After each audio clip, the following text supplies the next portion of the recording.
No nonsense gin drinking. All gin and a surprising amount of nonsense. Hello gin lovers, welcome back. I'm Bobby Freeman. Today, my friends, I have a bit of a strange video for you, I must confess, because we're going to be doing 10 weird mixers for gin. And when I say weird, I'm not just talking like a little bit strange, I'm talking about really, really odd. I mean, to the point of, I think I may well have taken leave of my senses, because I'm not actually looking forward to this one very much. In fact, to be honest, I'm actually dreading it, but you know, as long as it makes good content for my viewers, that's all I care about. But look how I suffer. Look at the things I put myself through just for my viewers' entertainment. You are all welcome. So what I've tried to do here is create a list of mixers that not only are odd or weird, but actually I think there's a high chance they've never actually been tried together before. I can't go definitive on that, but I can't, think of any reason why anyone in their right mind would have put these drinks together, because they sound horrific. However, you never know. We never know. Who knows? We might actually find something incredible, something that everyone, the world has been missing out on for years and years and years. Pretty low chance, if I'm absolutely honest, but who knows? Let's try it. So I say we fanny around no longer, my friends, and get stuck right in with mixer number one. Number one, orange cordial. So we're going to start off to ease ourselves in gently here with something not too weird, just slightly out of the ordinary, I would say. And that is what we call here in the UK, orange squash. Okay, I don't know what you call it in the rest of the world, maybe orange cordial, something like that. The brand I'm using here is Robinson's. This is the king of all the cordials or squashes, whatever you want to call them. I'd love to tell you that I'm sponsored by Robinson's and they've given me loads of money, but well, I'm not. However, that's the one I had in the cupboard and that's one I use, and I've been drinking that since I was probably about, 4 years old or something. So, nice little glass of squash here. I've just realised I don't really know what gin we're going to use. What should we use? What should we use? Tanqueray 10, that's all. It seems a shame to waste it in this sort of not. I'll tell you what we use. This, my friends, is the gin that I actually made myself at the Gin-stitute, which is where they make the people that make the Portobello Road gin. I went along there. In fact, I'll put a link to the video up here in the corner. I did like a whole tasting session there, and you learn about gin, the history of gin, taste different gins, and you actually create your own gin. So we're going to be using that one. I called it, of course, No Nonsense Gin. So seems like a good one to use today. So how much should we put in? Oh, I tell you what, I did a good job on that, if I do say so myself. Now then, I reckon probably about that much. I'm doing this in reverse, really. Obviously, usually you would pour the gin, then the mixer. However, it doesn't matter. I don't worry about rules on this show, and I don't think anyone's going to lose any sleep over it. So here we go, my friends. Mixer number one, not too weird. Orange squash, cordial, whatever you want to call it, and gin. Cheers.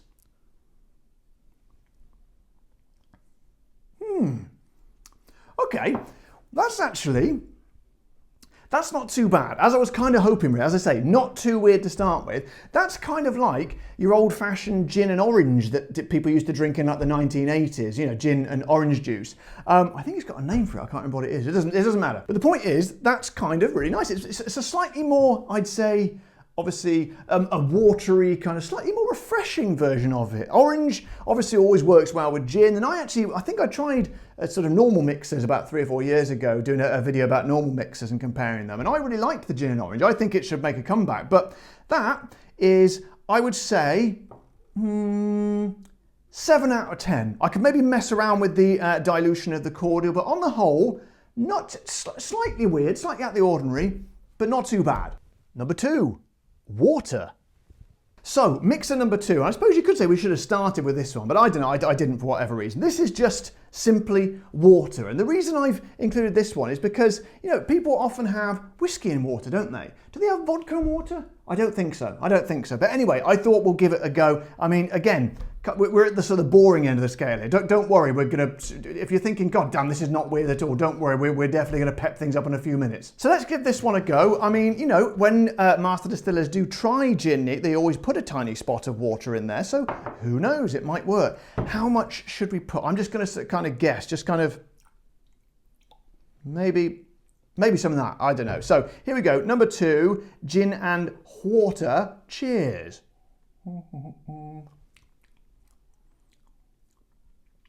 So yeah, that's all right. That's like gin but with water. Tell you what, with detail like that, I bet you're glad you tuned in, aren't you? Let me go into a little more depth. But it kind of, in the same way that tonic water opens up the flavours in the gin, the water does it as well. I think I probably watered that down a little bit too much, to be honest, but it just kind of, those flavours are slightly less harsh as they hit the tongue, and they kind of blossom a little bit more. It's not really a drink I would choose to have, and I certainly would get some strange looks if I asked for gin and water, but again, I would give that slightly less because it's essentially the same thing as the squash, you know, because it's mostly water in that squash anyway. So I think I've got to give that 5.5 out of 10.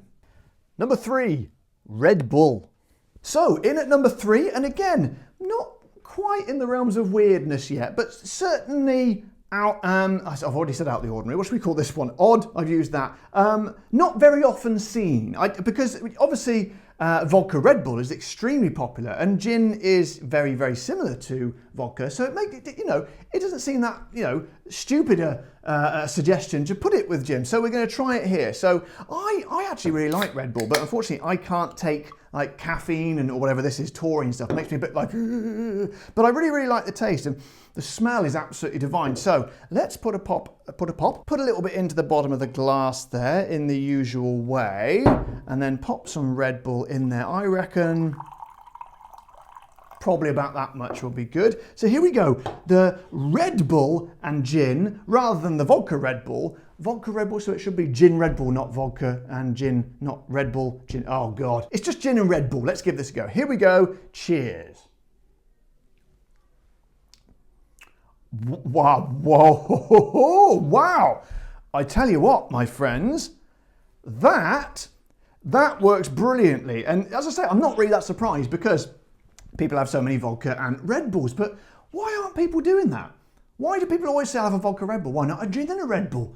Because you've got so much more, because vodka is essentially, you know, unflavoured gin, isn't it really? Or gin is flavoured vodka, whichever way around you want to look at it. That is really nice. Flavour's working really well with whatever that flavour is in a Red Bull. I mean, it's a weird flavour, isn't it, Red Bull? But whatever it is, you got to admit, it's very, very nice. So I'm going to give that one, do you know what, I'm going to give that a 9 out of 10. I think that works really well. In fact, that's something I'm going to explore a little bit more in some further videos.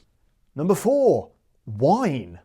So here's where things start to get really weird, okay? So in at number 4, we're going to try, oh God, I can't believe I'm saying this, gin and wine. This sounds like the sort of thing you might see someone slumped over in a shop doorway kind of suckling away on, but we're going to give it a go anyway, because as I say, I do suffer for my, oh God, I was going to say for my art, but I don't think this is art. For my, you know, for you guys, for your guys' entertainment. So what wine is it? This is called, it's called Graham Norton. Oh, it's Graham Norton's wine. There must be some good stuff. If you don't know who Graham Norton is, he's a incredibly popular TV presenter. He was actually a stand-up comedian, then became a chat show host. So I've no idea we got this. Narissa, how long have we had this? She can't hear me. Anyway, it doesn't matter. Let's get it in there. What should we do? Gin first or wine? I think gin first. Like, that's the kind of traditional way, isn't it? A little spot of gin there. And then should we do half and half? Seems to make sense. I guess that's probably about half and half. So, oh Christ alive.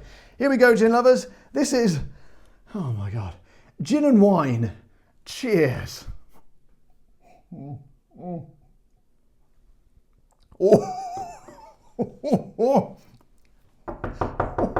Christ alive, gin lovers. That's got quite a kick to it, I can tell you. That just tastes, I'm gonna be honest, that's bloody awful. That is truly, that's an awful drink. Very often when you mix drinks together in various different flavours, you get sort of one drink might complement the other. Like the Red Bull did, to be honest. That does completely the opposite. It's like they're having a sort of thrashing out a violent battle in that glass, because those flavours do not complement each other as well. In fact, they insult each other. They're having a terrible time in there. It just, it's like they don't blend at all. You've got wine on one hand and then gin thrusting up through it, and a terrible, terrible unbalancing of flavours. That is a truly, truly terrible drink. What shall I give that one? That's got to be a 2. Number 5, beer. So here we go, the gates are open now. The weird, odd and bizarre gates are well and truly open, and next through them is beer. So this is Beavertown Neck Oil Session IPA at 4.3%. Now, I am not actually a big, I like beer as much as the next man, but I'm not actually a big fan of IPA. So this is going to be very interesting. So I thought I'll do it in a pint glass because that's, that's how you should drink beer. So, and again, this is a very, very questionable choice. If I asked someone, said you want a drink, they said, oh yeah, I'll have a gin and beer, please. I don't think I would be continue to be their friend or even their acquaintance. So let's crack that open. Come on. Oh, there we go. Right. So what do we think? Half and half again, maybe 50-50, I reckon. Let's put that in there. It's about right. Should we put a bit of a head on it as well? Okay, that didn't work. But to be honest, that is the least of my worries here. So, my Lord above. Again, the choice of the man sleeping in the street, I would say. I mean, if you're a man sleeping on the street and you're offended by that, please feel free to write in and I probably won't do anything. Anyway, I digress. Let's get this down the hatch. Wine, not wine, that was the other one. Beer and gin. Hardly worth saying cheers, is it really? I'll say it anyway. Cheers, with a sense of terrible foreboding. So. Oh, God. Okay, yeah, again, as with the wine, that is truly foul. That is, it tastes like, occasionally I've been at beer festivals. They do a beer festival back in the village where I grew up, and they have some really strong ales at about sort of 8 or 9, even 12%. And I always think it tasted like drinking ale, but with a shot of vodka in. And to be honest, that's kind of what that is. That does not work at all. Again, they are completely clashing. Don't blend and don't complement each other. Confirmation slipped. Oh, God. You even lose any sense of the flavours. And there's quite complex flavours in those gin. Believe me, I bloody well made it, but they're all gone. It's kind of just, again, it's just a spirity beer, like a beer with a generic spear. In case you're wondering, that's a mixture of the word spirit and beer. A spear, would you like a spear? No, thank you, it looks disgusting. But anyway, my point is, yeah, it just tastes like a spirit has been dropped into a beer, which is essentially what has happened, so it's not surprising. I'm gonna give that one, is it worse than the wine? I think it is. I'm gonna give that one a 1. Number 6, cider. Now, this one I've actually got slightly higher hopes for. Not completely lofty, but slightly better than the wine and the beer, because cider, of course, is a little bit sweeter. So I'm thinking, again, it seems like a questionable thing, and you would certainly raise some eyebrows if you ordered it at a bar. However, I am slightly more, ever so infinitesimally more, hopeful and optimistic than I was with the wine and the beer. So let's get, this is Stowford Press cider, in case you're interested. The cider of choice of my brother, who is a cider connoisseur. But in the meantime, let's get this in here. And again, I think we'll go for about 50-50 ratio, which is probably something a bit like that. Now, ciders, of course, can vary massively. There could be lots of different ones of this. This is a kind of a, I don't know what you'd call it. It's sort of what I would call a standard, what you'd order in a pub cider generally, the fizzy variety, kind of supermarket cider, which is nothing wrong with, by the way. Not the traditional still cider that gets made in whiskey barrels and they drop dead rats and all sorts in there, that kind of has a slight eggy taste and also an aftertaste of Savlon, weirdly. But that's a video for another day. Anyway, in the meantime, here we go. Let's hope, fingers crossed, I'm sipping this with my fingers firmly crossed. Cider and gin. Here we go. Cheers.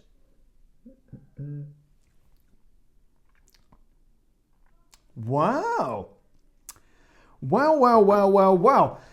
I wouldn't say it's the nicest drink I've ever had. However, it is far from the worst as well. That kind of, I think I could mess around. I reckon if you put a bit more cider in.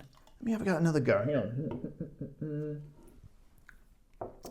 It's slightly weird. It's cidery. You got all that sort of lovely, sort of bittery, appley goodness of the cider, but with just a kind of a tint. They basically work a lot better together. They're not singing a complete harmony, but they're giving it a bloody good go. It's a bit like when you've got two blokes in a pub doing karaoke and they haven't had too many beers yet. They maybe had 1 or 2 pints, and they can just about hold a good tune. We're not talking Robbie Williams Angels, but certainly like a good, maybe Bon Jovi or something. You know, before they've got to the point they've had 10 pints, and they're just all over the bloody like this. And again, that is a slightly bizarre metaphor, but I think that kind of works. So, cider and gin.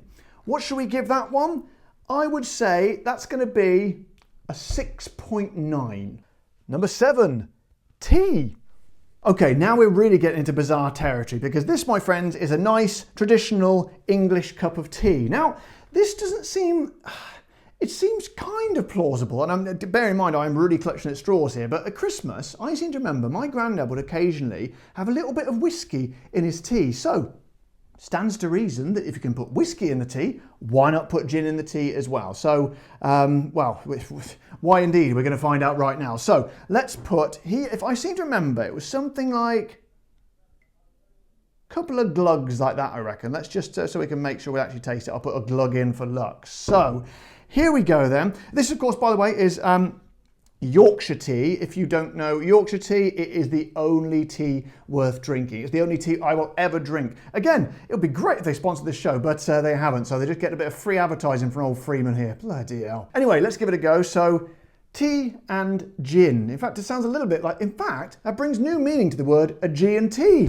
I like that. Bloody hell, I should be writing these down. Anyway, so here we go. So, first away, it smells really, really weird. But let's have a sip. There we go.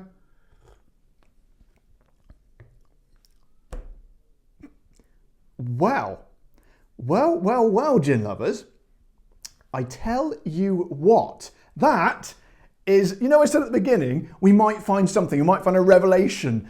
Well, I think we might have found it.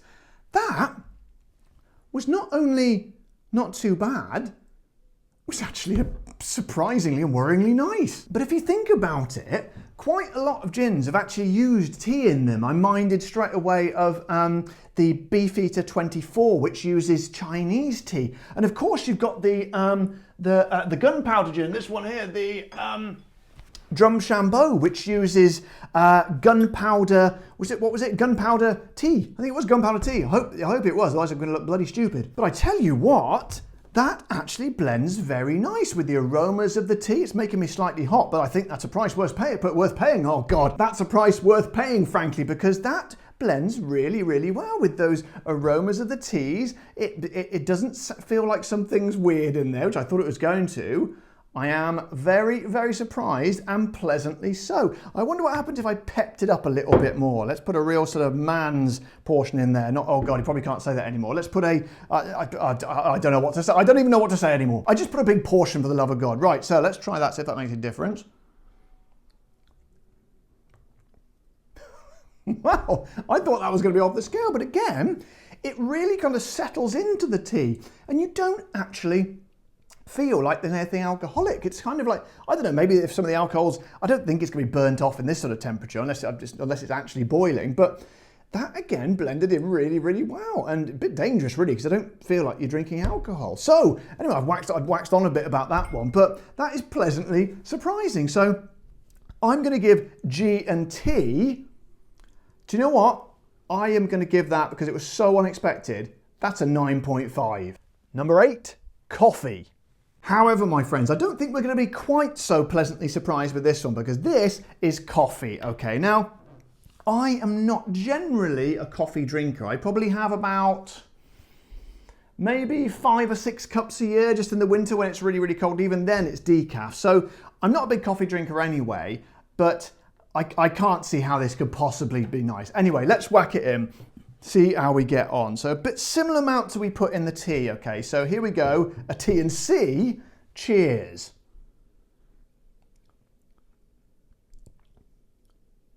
That's really weird, because something to do with having a hot drink really sort of kind of overwhelms the flavour of the gin, so I can't actually taste it that much. So let's whack another generic gendered size portion in there and say, here we go. Oh God.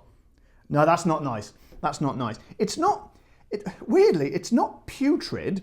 It's not absolutely overwhelmingly vile, but it's just kind of what's that doing in my coffee? You know what I mean? It just kind of just doesn't make sense. It didn't blend like it did with the tea. I don't know what it is. Maybe it's not this quite sort of aromatic. Tea's kind of aromatic, isn't it? And coffee's less so.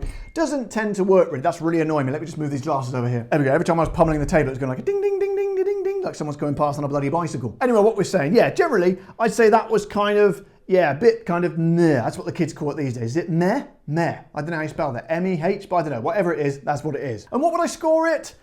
I think I've got to score it. It's, as I say, it's not putrid, so it's not going to be down like the ones and the twos, but it's really just doesn't kind of work. So I reckon it's got to be 3.8. Number 9, hot chocolate milk. Now then, guys, this, I mean, truly, there's no way this can work, surely. Hot chocolate milk and gin, I can't see that working at all. Do people have hot chocolate with like brandy or whiskey in? I'm sure someone probably tried it, but I haven't heard it like I have with the tea. Anyway, let's pop some in, shall we? About, yeah, good, put a good portion in, because we see these hot drinks seem to be dispelling the gin a little bit. So here we go. A G&C, oh no, the last one was a G&C. This is just a gin and chocolate milk. Gin and chocolate milk, cheers. Oh,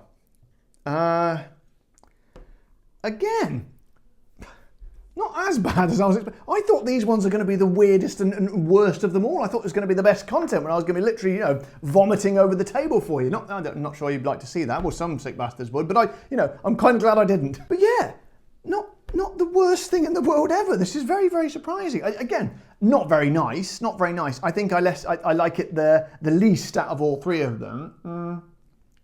Yeah, it just kind of doesn't quite gel with the chocolate. I think something like maybe a bourbon or whiskey, that might work in certain circumstances, but we're really kind of pushing it. So again, that's marginally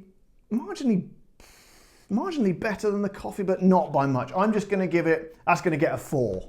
Number 10, a glass of milk. Seriously, this is weird. So then guys, finally, this one is just a glass of milk. Now again, I say this one for last because I think this is just going to be downright revolting. So I don't think many adults drink milk really. Funny enough, I drink milk. My mum absolutely loves a glass of milk, but is it going to work with gin? A G and M, I do not know. So let's whack a bit in there. To be honest, this is probably the. I like to think this is the weirdest one of them all, and I'm pretty sure this one has never been. Although you get a White Russian, don't you? That's got milk in, is it? Milk in, is it? Milk in, hasn't it? So maybe it's not quite so weird. Anyway, put it down the hatch. Let's see where we go. A G and M. Cheers. Oh Christ. No. That doesn't work at all. I mean, weirdly, I reckon if you added a load of, I don't know, no, it just doesn't work. I was a little bit optimistic then, but no, that doesn't work on any level. It tastes like two different things in your mouth. It tastes like milk, and it tastes like, well, funny enough, gin. But you know what I mean? When it's just, that's absolutely, oh Christ. I'll have a bigger slug this time. Oh geez, no, that's truly awful. That's a drink that should never really be drunk. I don't like that at all. I don't know why anyone would be doing it. And to be honest, if they were doing it, I'd probably ask some serious questions about their personality. So what would I score it? That's got to be a 0.5. So guys, there we have it. A definitive guide that literally nobody really needed, but I thought it might be interesting and, sort of vaguely entertaining to do so. As I say, I am really pleased. I mean, a lot of them were truly dreadful, but I am genuinely pleased about the tea, the new G&T, because, I said it would be nice if we could have had something positive out of this, and I think we probably did it. So I would suggest, if I was going to give any sort of if I was going to bring anything out of this to pass on to you guys, I would say 9 out of those 10, don't bother. Don't waste your time, and I don't think you would anyway. However, if you ever fancied a little cup of tea, and maybe not in the morning or on the way to work, or indeed at work, especially if you're operating heavy machinery, but if it's Christmas time, you're all having a nice little hot drink, and you just say to your grandma or your granddad, I don't know why it's the elderly relatives, I'm just trying to get them drunk to, I don't know, sign the will over to you or something, I don't know, but just give a bit of a suggestion of a nice, gin in their tea and see how they get on. And I think they will be very pleasantly surprised. So guys, thank you for watching today. Hope you found this entertaining. I don't know if it was entertaining to do, but it was certainly an interesting experience. And indeed, if you found it interesting, don't forget to express how interested you were by clicking the like button on this video or subscribing to my channel if you haven't already. Or if you were so impressed by it that you want to support my channel, you can head over to the Patreon page, or you can press the join button and become a YouTube member. But until next time guys, you all know the drill. Take care, stay safe, and of course keep drinking the gin.